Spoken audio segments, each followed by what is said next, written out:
Well, Mother's Day is on the horizon. It is a week from Sunday, and sometimes this holiday can be rough if you need to mend your relationship with mom. That's right. Joining us with some tips on how to make it a happier Mother's Day, our relationship advisor, Kat Roby, is here. Hello, Kat. Hi, how are you? I'm great. Nice to meet you. Happy May Day. Well, Yes. thank you very much. We're all bringing the Same to colors you. today. No, we're so bright and cheery, very spring.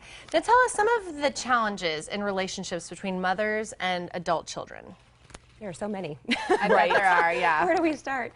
I think a lot of it has to do with our perceptions of ourselves and of each other. So one of the things that's tough to let go of is, in the parent's view, the child kind of is always a child. So always maybe needing some assistance, or you know, to muddy the waters, maybe still needs assistance.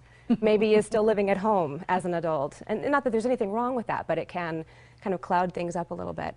And then from the other perspective, you know, having expectations or believing that they have expectations or judgments of you as a child, that you can't do anything right, or you're not going to be, you know, just kind of, we would maybe say cliche or stereotypes, but those things kind of are around for a reason, I think. Yeah.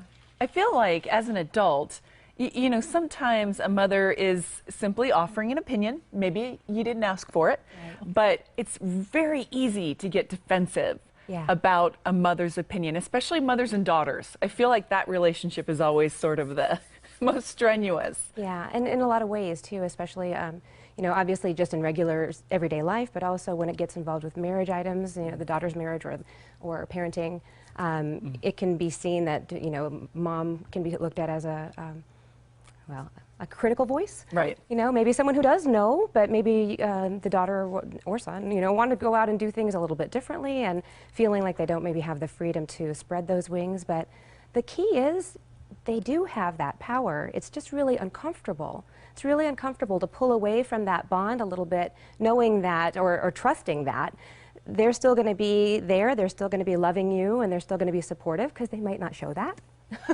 Right. But you know, the scary thing is just to kind of branch off on your own and, you know, scan yourself. Am I doing what I want to be doing? Am I living the life I believe I should be living? Am I the wife or mother I want to be?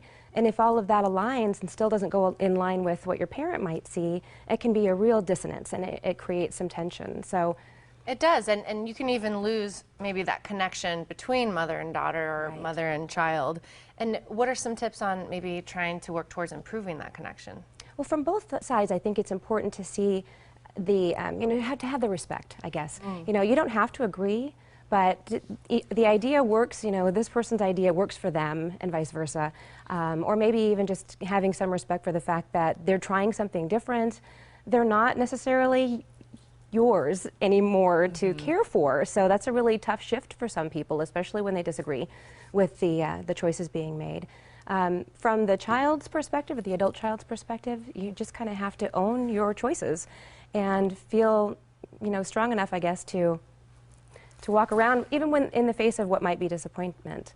So you look like you're going to say something. I mean, well, I'm thinking, you know, I think we're all We're all scanning. I mean, I have a wonderful relationship with my mother, but sometimes, you know, you really want to stand up for something, but how do you do that without hurting feelings or hurting the relationship, you know? Yeah, there's a component to this that we talked about earlier, being defensive or taking things personally or hearing it critically versus just another way of handling it. If you can kind of steer yourself into a place where, yeah, this is a person that has totally different mindset than you might have, but it doesn't necessarily have to mean anything good or bad about either of you. So if you can swipe that off the table, you're much more able to hear their opinions as not criticisms.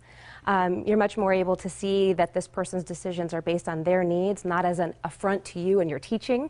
You know, so it's really a fine line if you can pull yourself out of taking it into a personal place or a defensive place and try to hear it differently. And even something you said earlier, Sally, being able to make a comment, maybe they're not comments that or advice that are wanted. So, you know, you just make sure you ask, you know, or, you know, have you thought about this, or have you tried that, versus you should do this or you should do that. Right. And it's funny because, you know, as life progresses, we find ourselves in those roles, you know, and even like I don't have children, but I have nieces. And my mom always used to say, why do you ask me if you're not going to take my advice? And I find myself asking my nieces that, you know, it's like you have this filter. I want to ask your opinion, but I'm only going to choose this nugget. Yeah. If it's fits in what I wanted to hear. Right. Yeah, and if you say what I want you to say, I'm going to go with it. But if you say something else, I'm going to ignore you completely. Yeah. Yeah. Well, and maybe even, from that perspective, being able to open the door that way. I mean, all of us probably get asked for advice all the time, and someone, doesn't take it, and we do feel like, well, why did you ask in the first place? But they were maybe asking just to scan for ideas. Maybe they weren't asking for, Exactly. here's what you should do. Like scanning for ideas is a totally different thing, and finding out what kinds of things they might be able to choose from.